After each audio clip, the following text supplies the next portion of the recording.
go.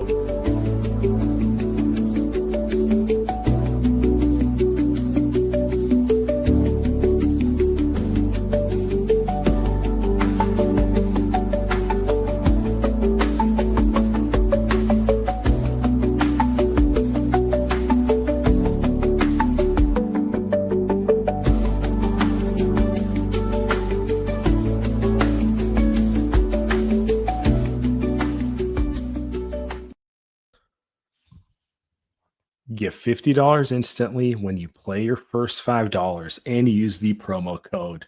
Presented by PrizePicks. Welcome one and all to Light Years. Andy Lou, how's your Father's Day? Best Father's Day I've ever had. First Father's Day. Well, I mean, obviously. But I'm the father. But come on. This is the best one I've ever had, man. The day started. My wife got me a cool shirt with my kid's face on it. But no, I mean, 2 trades in the NBA. 1, I think we'll talk about later. And then 2, my baseball team made a big trade. So no complaints, dude. You see the smile on my face? Come on. Amazing. Doesn't get any better. You know, I think the Devers one, like, look, I'm not a Giants guy, but I am Barry a guy. And am I surprised Devers got traded? No. Am I surprised he got traded to the Giants? Modestly, yes. Am I surprised he got traded on June 15th aggressively to the Giants? 10 out of 10, yes. When that notification came through, I nearly drove my car off the road. Mm-hmm. I was like, what? That time, it was a shock thing, much more shocking than Desmond Bane. But I think it's kind of interesting because I think the underspoken thing is the Giants and the Warriors, they're not enemies, but they are kind of competitive with each other because end of the day, they both are fighting for Andy Lou's money. It's not that Andy is going to become a Giants fan who hates the Warriors or a Warriors fan who hates the Giants. Is that Andy, until Light Years IPOs, only has so much discretionary income. So, every time you buy a Giants ticket, that's a potential Warriors ticket you couldn't buy, It's like you're going to get a hat of both teams. You're going to support both teams. But as we've seen the last decade, maybe going to less Giants games, maybe going to more Warriors games because one team has Steph Curry on a generational run and the other subjected you to 2,000 at-bats of Lamont Wade. I don't even want to pick on him. He's like hardly the worst player that was there during that span. Recently the worst.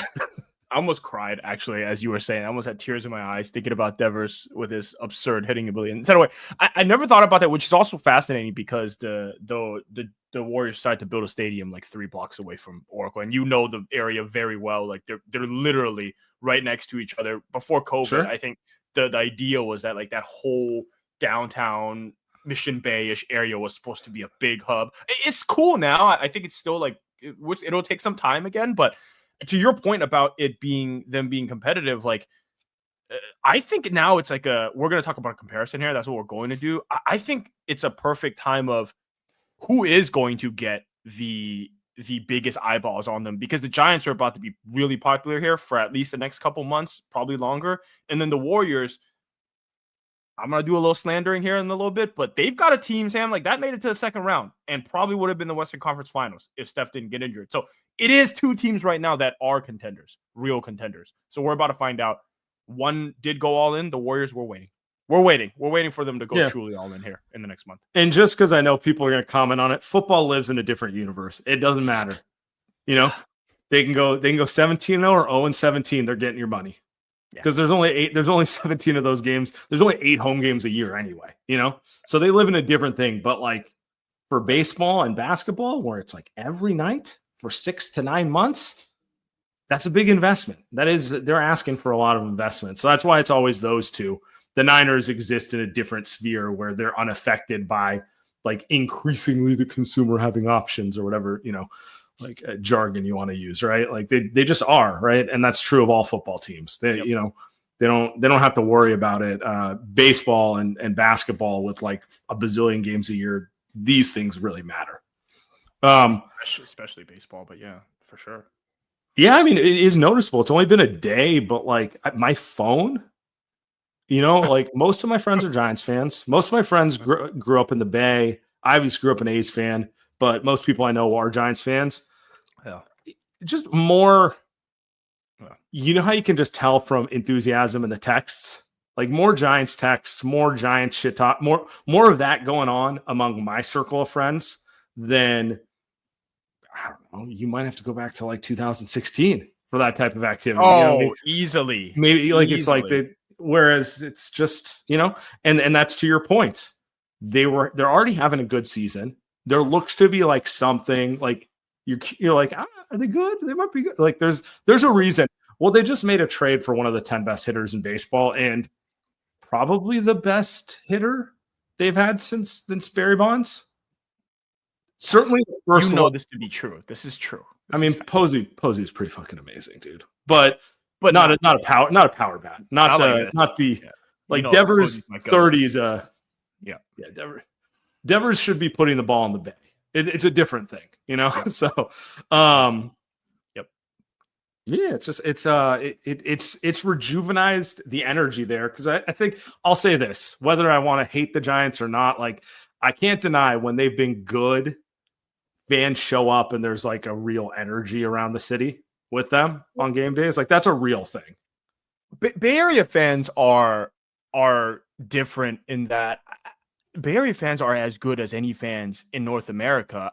The difference is that I think same with California is that if the team's going to be mediocre, they're not showing up. And this goes for the Warriors too. Like we've seen Chase Center when that team is middling for at 500 for the years that they were, which the Giants have been 500 for freaking 6-7 years straight. And so besides 1 year, and fans don't show up. Same with the Warriors. It's the same thing. But to your point, like when they do go all in, when they do try to, I've actually never seen a hitter like Devers since I was a little kid with Barry. So I'm actually gonna be like I've just never seen with my own eyes. So it's a different. The Giants' electricity is 12-year-old. You always couldn't conceptualize pitching. What you're saying. No, I was just like, this dude is like hitting 750 home runs. I'm like, oh, cool, that happens all the time. And then all of a sudden, I'm watching fucking Aubrey Huff. Like all of a sudden, I'm watching these dudes that can't fucking hit. Actually, Huff could, but the I get what you're saying.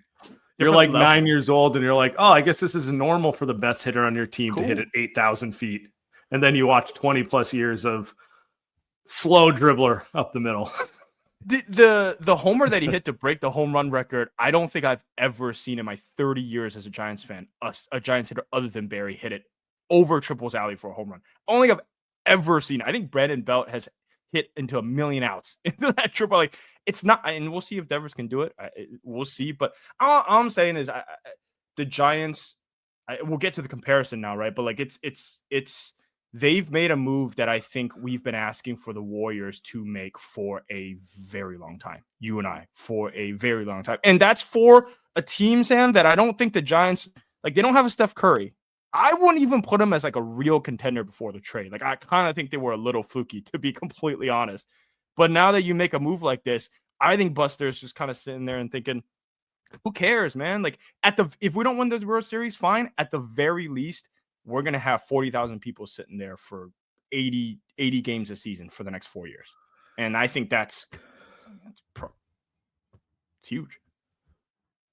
Yeah. I mean, I don't want to get too much into the weeds because no one's listening to us get into baseball weeds. But I think the part that's really interesting about it is the timing of it and just kind of the aggression to go for it.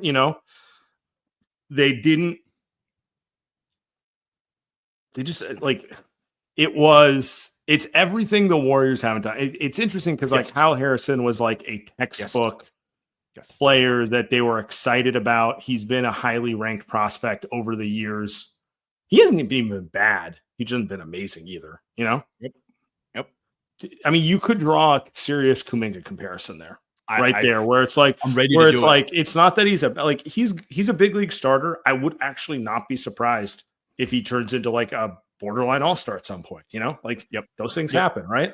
But not Tim Lincecum, is not, there was no hesitation in leveraging that to get a guy who actually like his baseline is all-star every year. So, okay, let's start there because actually that was on my list of things to bring up in terms of comparison. So, I think this. The Giants have asked about Devers before in the Farhan days, and Kyle Harrison this is reported too. Kyle Harrison was part of those conversations. That trade was just never done. for whatever reason, no idea. And I think this works well with the Warriors comparison because Kyle Harrison is a good prospect. So he is similar to Kuminga, where it's like objectively he's going to be in the league for a while, whether it be a reliever or in Kuminga's case, whether it's going to be a starter or all-star, not sure. I do think what the Giants and Buster Posey have done well is just saying we're just going to sell high on this thing. Like if the Red Sox like this kid, they liked him for years. Andrew Bailey, you texted me this last night. He was the Giants' old player pitching coach. He likes him. Go trade him. That guy, right? Don't wait. Don't wait until the trade deadline. Don't wait until the offseason. Don't wait to be like, oh, Kyle Harrison, he could be this great guy. He could be amazing. No, go ahead and make that move and make it a month before the trade deadline, which, I made this argument last night. Like, if the Warriors had traded Jimmy Butler a month early, are they still playing right now? Like, are we talking about game 5 right now, Sam? If they made the trade a month and a half early because they're not playing But back to the it's a fair point. They had to go 23-8 to get the 7th seed. To get the 7th seed. They were 50 games into the season when they made the trade. Over 2/3. The Giants made this trade with more than half the season remaining.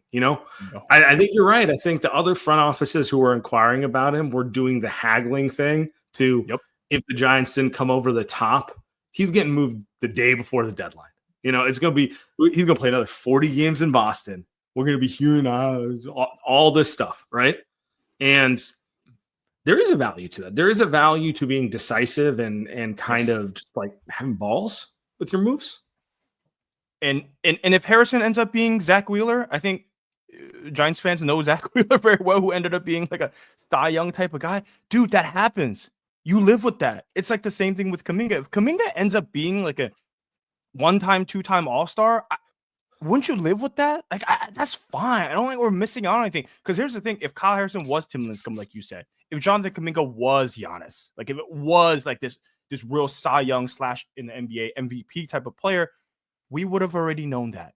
Like, he's not going to end, like, more often than not, I should say. I shouldn't say he's not. More often than not, when they don't show you that with the first couple years, they're probably not going to be that type of MVP player. And so I think Buster's decisiveness to do that, I think, is something that we've asked for from the Warriors, where it's like, hey, man, like, we've seen this kid for 4 years. He could be really good. Most likely not going to be honest. Most likely not going to be Jokic. Most likely not going to be these super stars. Go trade him for Siakam, right? Like, that's, I think, the comp. I think that's something that the Giants have done. I'm honestly shocked. And so it's cool to see. Yeah, and it's interesting how much decisiveness the Giants are operating with, and it's hard not to notice that's probably related directly to the man in charge. Yeah. So, I mean, do you think like there is a fundamental difference between the Giants and the Warriors decision making here? I don't think Greg Johnson or Charles Johnson or any Johnson is in the draft room, like telling Buster who he should or should not make moves for. I think Buster gets to kind of do what he wants to do, and they kind of just are like, do you think this is a good idea? Whereas Mike Dunleavy, he's the Warriors GM, but his number one deputy is the owner's son. And then we all know about Joe's involvement in player personnel. Like, he doesn't hide it either. Like, this isn't like me being conspiratorial. He's letting everyone know I'm involved in the process. How much of a hindrance is that? Because I think we can all effectively say that's probably why Bob left.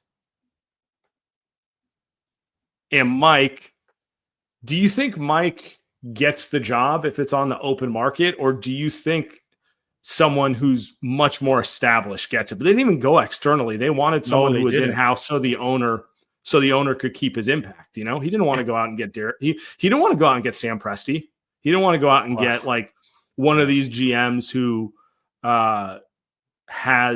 will demand full autonomy because they'll find a team that gives it to them, right? Oh, I love this one. I hadn't thought about it from that perspective. I do think, like, because one thing I thought about too is like Buster, the Giants, they paid the entirety of Rafael Devers' contract, which is like $250 million left on the contract, which is, I mean, if you've been following Giants for the last 10 years or 5 years, like they've been pretty cheap in that era. So I think like one thing Buster's done is like, hey, he basically told ownership, who I think he's a part of, weirdly enough, that hey, go spend this amount of money, which they haven't done.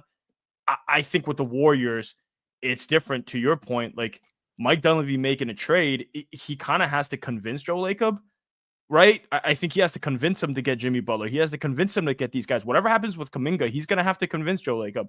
I think Buster's going in there. He's more like a Jerry West, where he's like, hey, this is what's going to happen. Like, we're going to go get Devers. You guys trust me. I've won you 3 titles. We're going to get this guy. You guys are going to pay $250 million. And, we'll see 4 years from now. Maybe this doesn't work and Buster loses his power. But I do think like him as that decision maker, ex-player, Sam, is the difference. And he's got cachet as the guy. Mike Dunleavy's, he was a Warrior, but like he's not telling Lacob what to do, right? He's more Andre. He's not Andre Iguodala.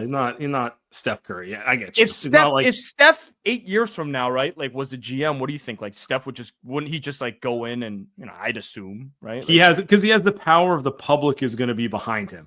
No matter what. It's so from that perspective, it's a real thing. It does make me wonder, does Mike have more power now because Jimmy worked out? Because we do know he was the driving force for Jimmy. I was his teammate. I know him.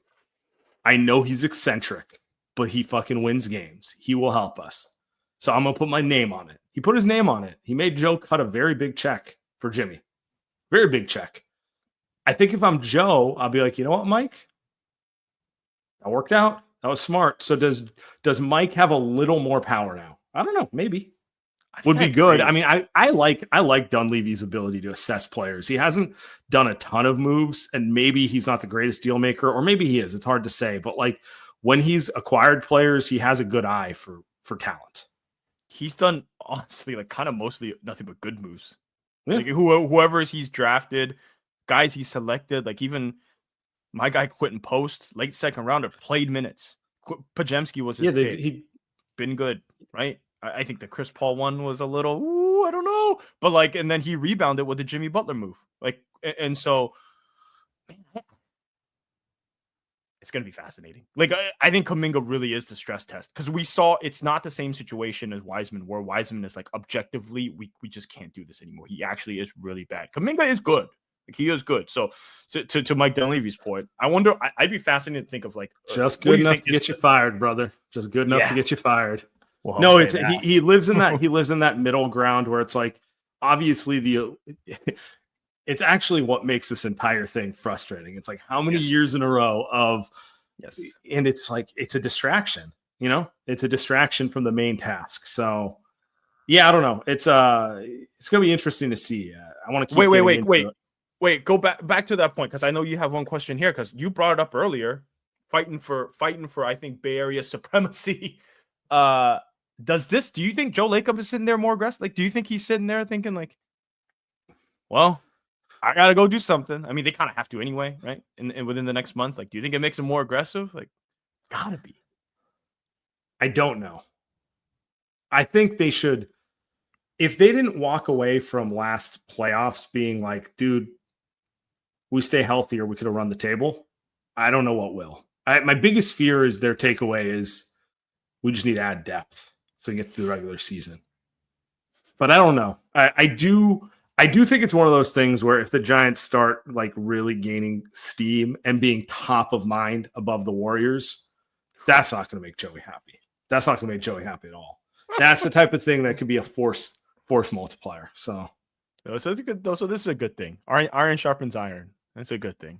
It is a good thing. It's a good thing for fans. It's a good thing for fans that the teams that you support in your market don't feel complacent and don't feel entitled to your money, like the Red Sox apparently. So, well, I'd argue the Giants were that way. By the way, pre-Buster, where they were kind of like lounging around, which is why I think Joe Lacob.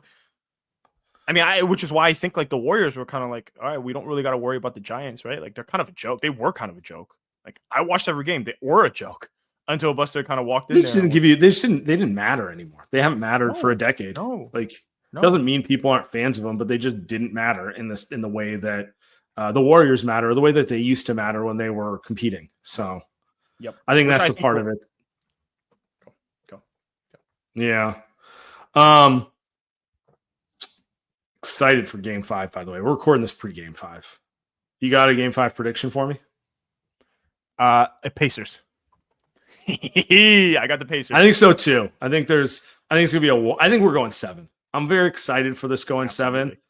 7, and I'm going with the Halliburton tonight. I'm going the more on his combined points, rebounds, assists, because he's not really a scorer, so it's hard to tell. Is this going to be a game where he does it shooting, or is it going to be a day he does it facilitating? But I think my big takeaway was in their loss last on game 5. I didn't think he was overly aggressive. I think he was a little timid for half of the game, and I don't think he will be tonight. I think we're going to get one of those big-time Halliburton games. Could be 20, 15, and 10. Could be 30, 8, and 7. But I like the more on the combined numbers for him. And so, guys, cash in on basketball playoffs with PrizePicks. Don't miss your last chance to add your favorite player from the court to your PrizePicks lineups, whether it's points, rebounds, assists, or a combination. Take your picks on more or less for your shot to win up to 2,000x your cash today. Guys, make your picks in less than 60 seconds and turn your sports takes into real money all season. It's easy. Download the app, create a lineup. All you do is you pick more or less on a few player stats for your shot to win. Download the app today. Use the code LIGHTYEARS and get $50 instantly after you play your first $5 lineup. That's code LIGHTYEARS, $50 instantly after you play first $5 lineup. PrizePicks, run your game. All right, Light Years Podcast. We are brought to you by PXG. Do you want to putt like JJ Spawn? Did you watch the U.S. Open last night? That was an little bit. Incredible putt. I don't know who JJ Spawn is, but he put up one of the best putts that you will ever see to win a major in golf. And so that's what I think about when I'm on the golf course and where you'll never do that. That's what I do after about 6 beers. Is I have my PXG putter in my hand. I'm about 30 feet away from a double bogey, and I just hammer it in. And I think about my last fitting that I did with PXG. I think about Eddie, my guy, who helped fit me, who helped get my grip right. And look, man, these guys are awesome. The locations are awesome. They've got them all over the Bay Area. They got them in Dublin. They got them East Bay, South Bay. They got them everywhere. Fastest way to improve your performance on the golf course. PXG fitting, PXG fitters. Experience, highly trained, know how to optimize your clubs to you, to your grip, to your hands.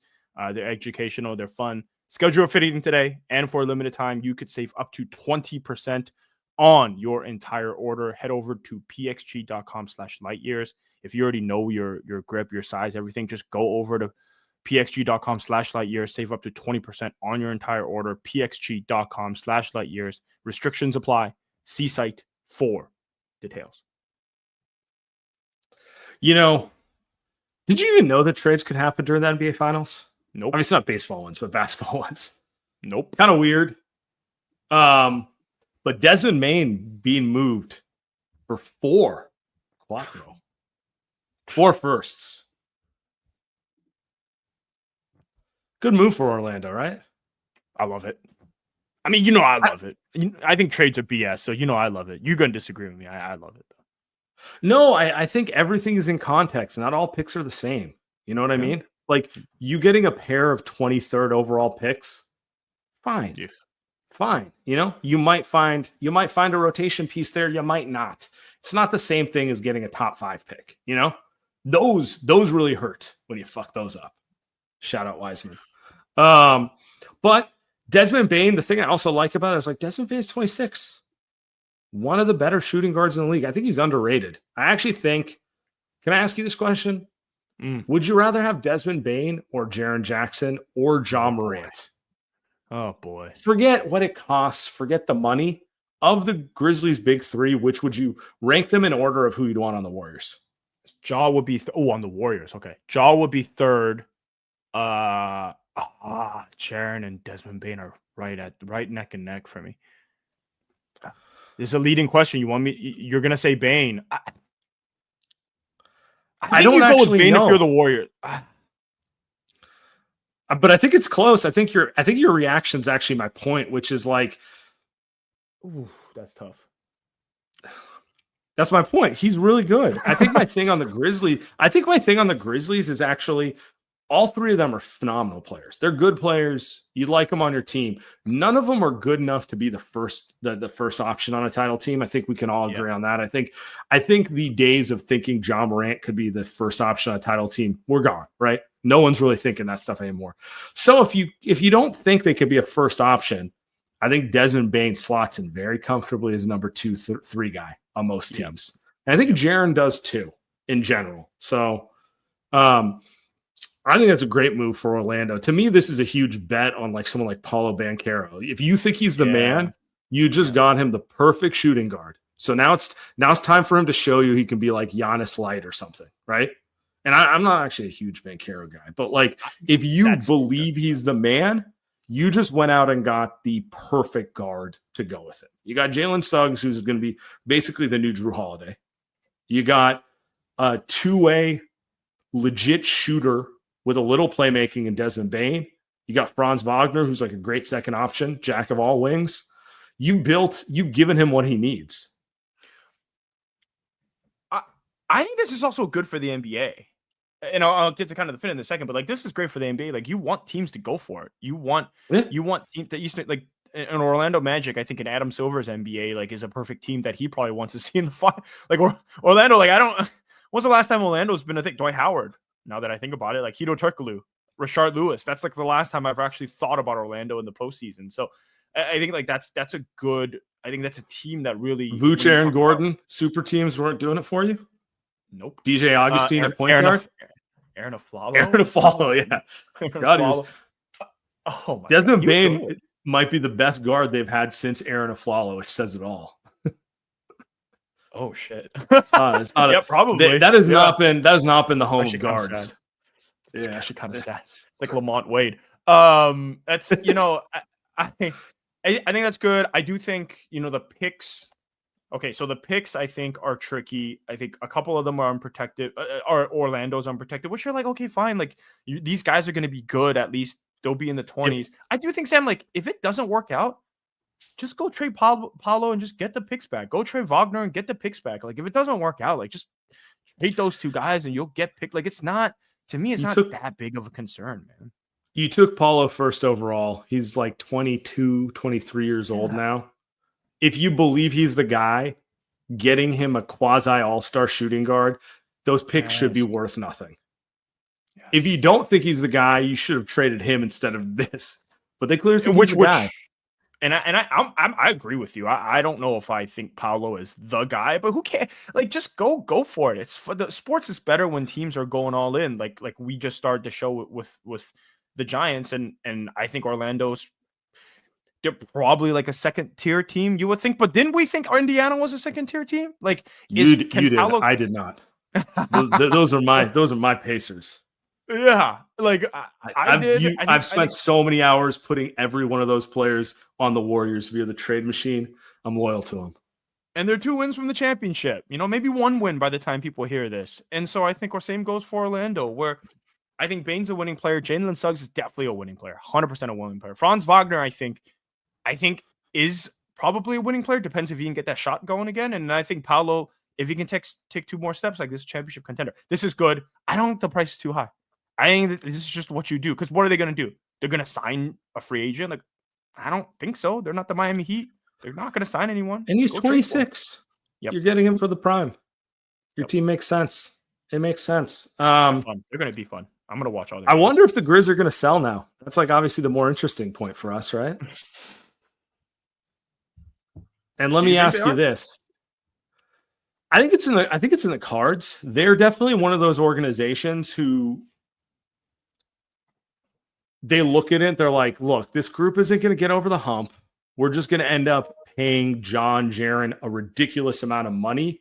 Maybe we should go the opposite way, tank and be the next OKC in 2 years. Would that shock you? No. I have no idea what they're going to do, but no, that wouldn't shock me. Because they draft well. They draft well, so like they should, right? That's a feasible option. And Jaren's interesting for the Warriors because he doesn't make a ton of money this year. So if he doesn't get an extension, he is actually attainable in ways that just guys who he makes $23 million this year. it's a lot easier to construct a trade for a guy like that than a guy making $45 million. You know what I'm saying? Like he's like you in theory, and I'm not saying the Grizzlies do this. In theory, Moody and Buddy salary matches. So Moody and Buddy and picks can get you Jaren Jackson. Again, I don't know if that interests the Grizzlies, but I could see them being like, you guys are going to suck post Steph. Give me those picks. Well, do you here's a better question. I'm going to lob it right back at you. Do you think the Warriors would give up post Steph picks in that trade offer or trade proposal to the Grizzlies? Because you're going to have to. I think they'd have to. Because they're not doing it for Moses Moody's upside or Buddy Hield's floor spacing. Yeah. They're doing it. They're doing it for the allure that one of those picks going to hit big. Yep. They're doing it. So is Jaren the caliber of player you'd be willing to give up post Steph picks for? I would. I think the argument is, one, the team is going to always value post Steph picks because at some point they're going to have to rebuild, and if you don't have your picks, you're fucked, right? You're just totally fucked. But the second part of it, which is a little more nuanced on this, you can only trade that 2029 pick once. You can't trade it 2 times. You know what I'm saying? If you have to really get the right guy if you're going to do it. You know what I'm saying? And my question for you is Jaren of the threshold where you're willing to leverage potentially 2 post Steph picks for? Because that's kind of what it's going to talk. That might be what it takes. I think the answer is probably not, actually. I think he's not the caliber of player that you do, but I'm not the one that has to make the decision because you probably get fired. Dunleavy's probably not making it to that pick if Jaren doesn't get you a championship or something at least close. But I always say yes, I do it. But I will say this is the part where I will say, Sam, for the first time in the last 6 years we've done these shows about trades. I don't think he's worth it. I'm not that big of a fan of Jaren Jackson, but I don't think the options are amazing. I don't think you're sitting there and saying Giannis is coming. I don't think you're sitting there and these other guys are springing up. I do think Jaren Jackson is probably the best that's available. Unless you tell me otherwise, right? Would you rather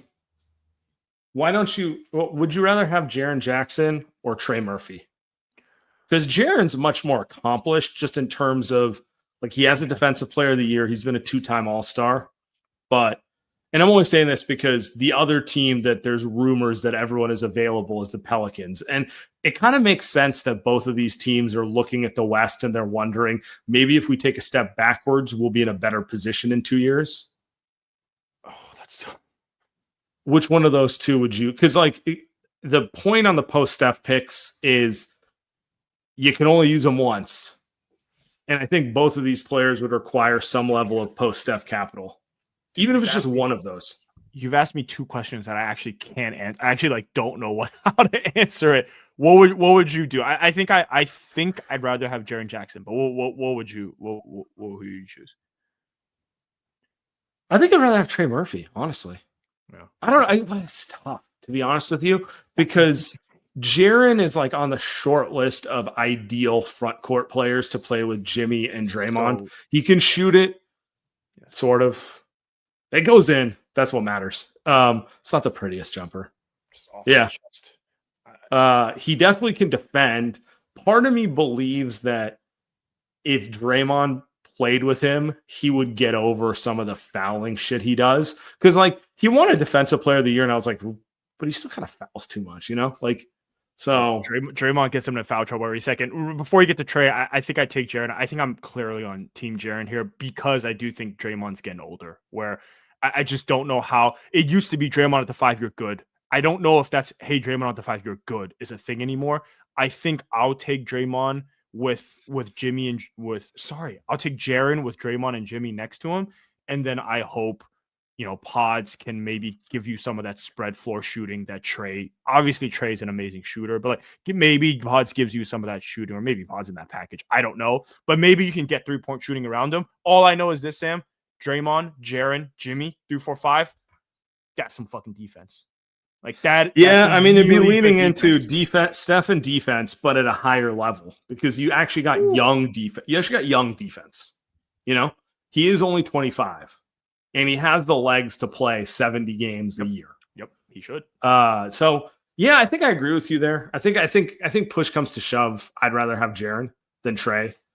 But the one thing Trey has working for him that Jaren doesn't is Trey is on year 1 of a 5-year extension at a very nice number. And you know how much I care about Joe saving money. Whereas Jaren, he's gonna get a big contract after this year. So I don't know. I'm curious what people think. Would you have Jaren or Trey Murphy? They do feel like, and I'm probably forgetting someone, but in terms of viable starting caliber guys with all-star upside who are in their mid-20s, which like on paper is what this team needs, right? They don't need a superstar.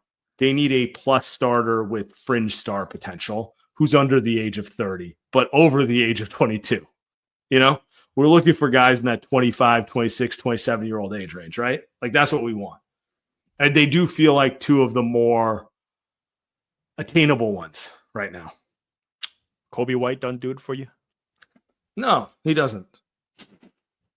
Like that's okay. That's not a beat. No disrespect, bro. No disrespect. Devin Booker. Yeah, I don't know. Feels like those are the two. You're right. You know, if the Warriors do get Jaren, I'd be curious what his DEXA scan results are. So we partnered again, guys, with our friends at BodySpec. You guys know BodySpec's deal. DEXA scan is the number one way to streamline your fitness. You know, we all know what we weigh when we stand on a scale, but you really want to get those metrics that pro athletes get, you know, body fat percentage, lean muscle mass, visceral fat, the fatty around your organs, all the stuff that really tells you I'm in good shape or maybe I need to make some changes. And what I love about our friends at BodySpec is they've made it affordable for everyone. With the code LightYears45, you can get DEXA scan for only $45. Typically, these things run $200, $300, $400. So deal right off the bat from our friends. And do you know this, Andy? Just opened a location in the marina. You know how I love the marina. Gonna have to hit that one up. So you got locations in San Francisco, got locations in LA, got locations in San Diego coming soon. And they got mobile vans that will come to you. So if you're a hermit in the suburbs like Andy or me these days, they'll come right to you too. So you don't even have to go to the marina. You know, your call. Maybe make a day out of it in the city or just have them come to you. And even cooler, they have a new AI consult and BodySpec dashboard. Actually breaks down your scan data and personalized plan with your goals. So not only do they scan you and give you your results, but you really start your fitness journey. So guys, bodyspec.com, find the closest van or location near you. Use code LightYears45 at checkout. What a read. Shout out to BodySpec. Shout out to our guy, Elau. Light Years Podcast, we are brought to you by Viia.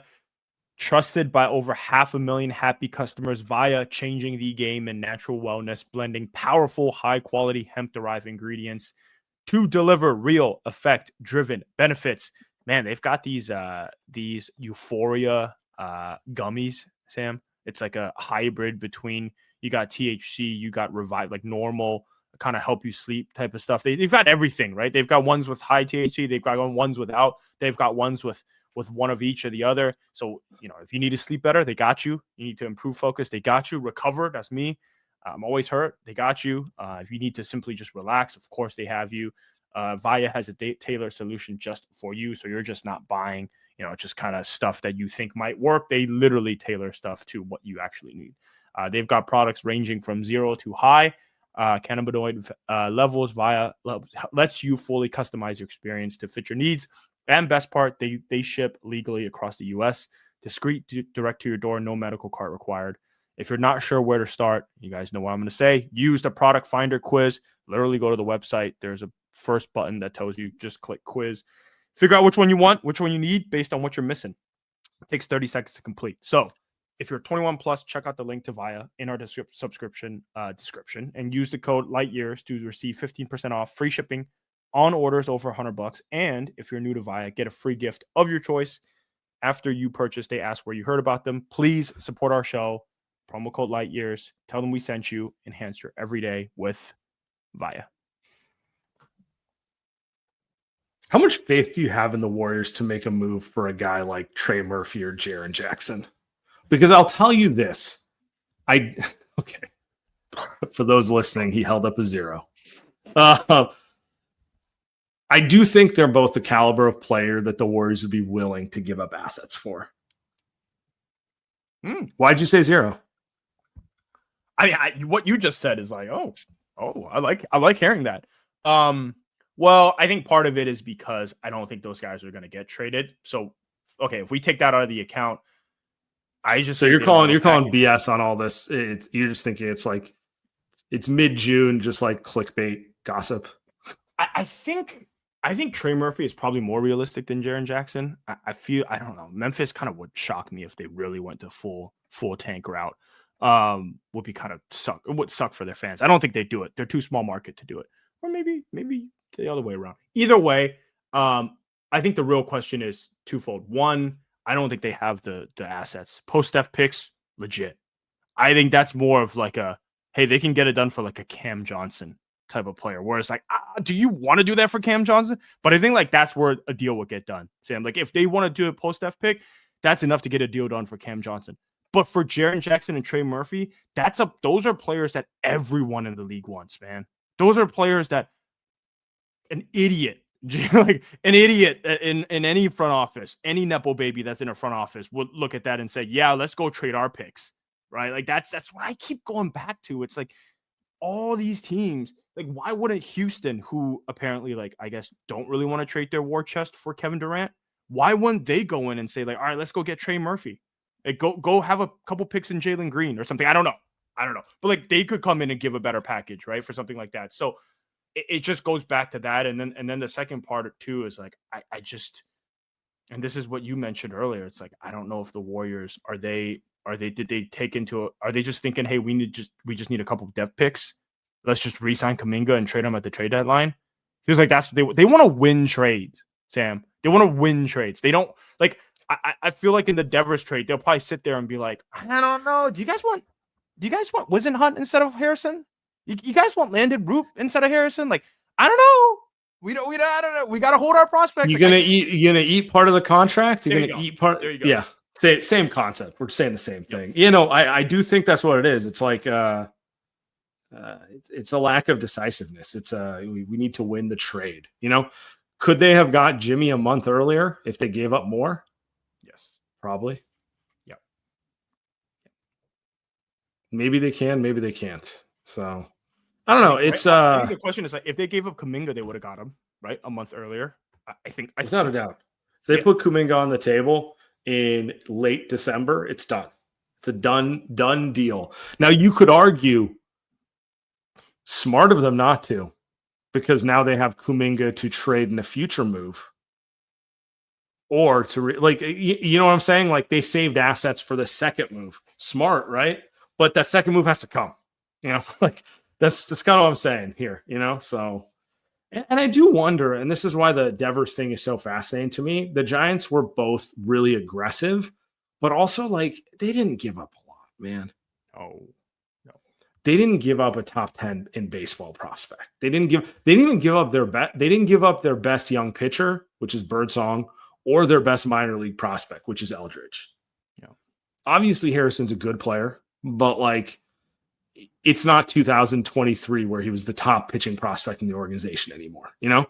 Yeah. And, you know, Tibbs looks like he was a good draft pick last year and like doing good stuff in low level minors, but like everyone knows Bryce Eldridge is their best prospect as a hitter, you know? So they didn't give up their top stuff for that. And so maybe that's another aspect of it. Maybe we're being too hard on the Warriors. Maybe it's like, no one's given them the basketball version of a Rafi Devers for Moses Moody and a pick, which is all they ever want to offer.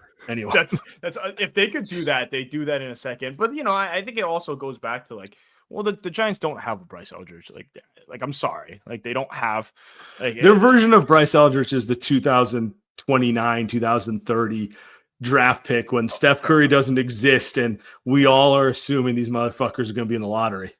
Yeah.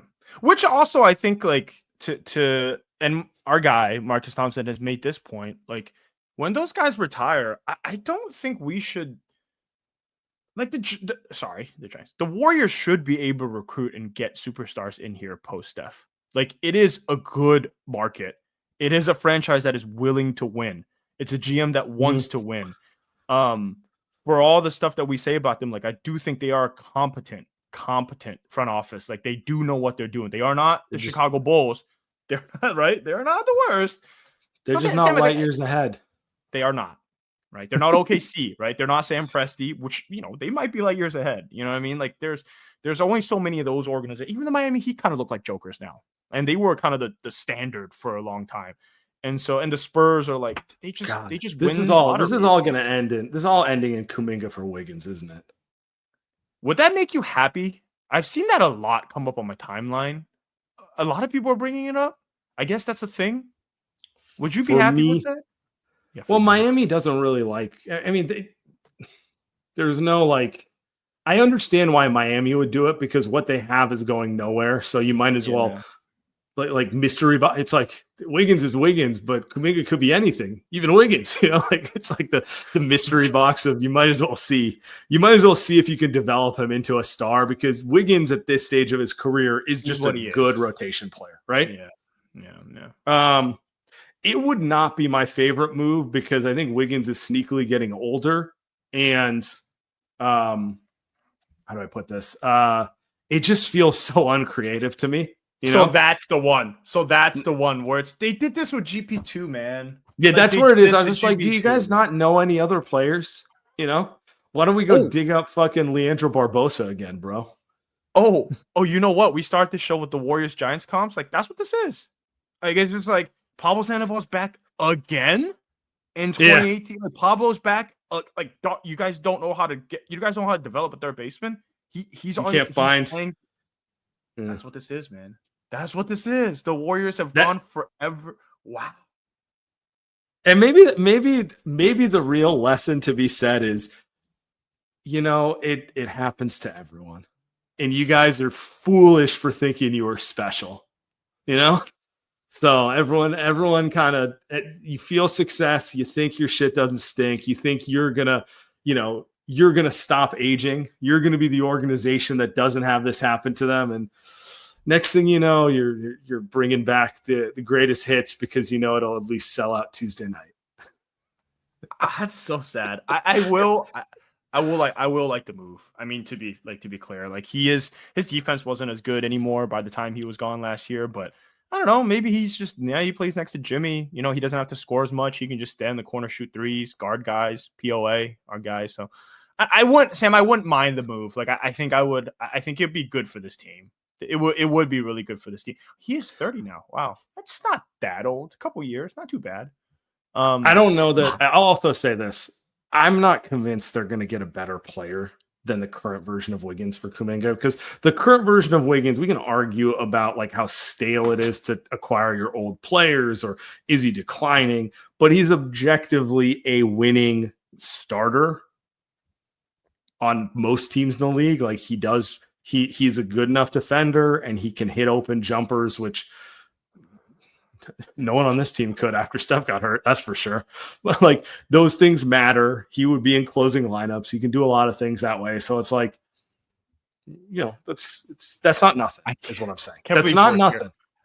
That's not nothing. I think Steve Kerr will cry when it gets announced that Wiggins is back. I think Steve loves Wiggins. I think Bob Myers might make it. I mean, he's big on continuity. As a head coach, he believes in continuity. I get it too. You're going to get more out of Wiggins than a comparable talent who hasn't played 200 games with Steph. You know what I'm saying? Like there is just kind of just kind of an innate like, oh, he knows what Steph's doing when he comes off of the screen. So I don't hate it, Samuel. I know you don't hate it. I want something fresh. I want some sizzle. I want a Rafi Devers type of move. I'm not trying to see Pablo Sandoval. I'm not trying to see Pablo. I'm not trying to see panda hats. What's a Wiggins version of a panda hat? What is the K-pop thing? The boat kind of sailed on that one. I can't believe it, and I can't believe this was not on the rundown. But now that you bring up Andrew Wiggins back to the Warriors for Kuminga, I'm 51% chance it's happening. It's just this is where we're at. I think 51% chance. The real question is, do they wait till the deadline to do it because they need Kuminga's contract to fully vest, and just throw Buddy in there and just throw Moody? I don't know, man. Just make the salaries match. Poo-poo platter it. Would they even have to give up a pick? Would Miami be the one giving the Warriors a pick? Sam, like, if we threw the trade Depends. scenario. Let's spend 4 months pump and dump with Kuminga. You know, let's get that value up. Jimmy, don't shoot the ball just past Kuminga every play. Let's get him 20 points per game, so we can get Joey the 18th pick in the 2027 draft for him to draft someone who really doesn't matter. What a show! We've done it again. We've done it again. Everyone.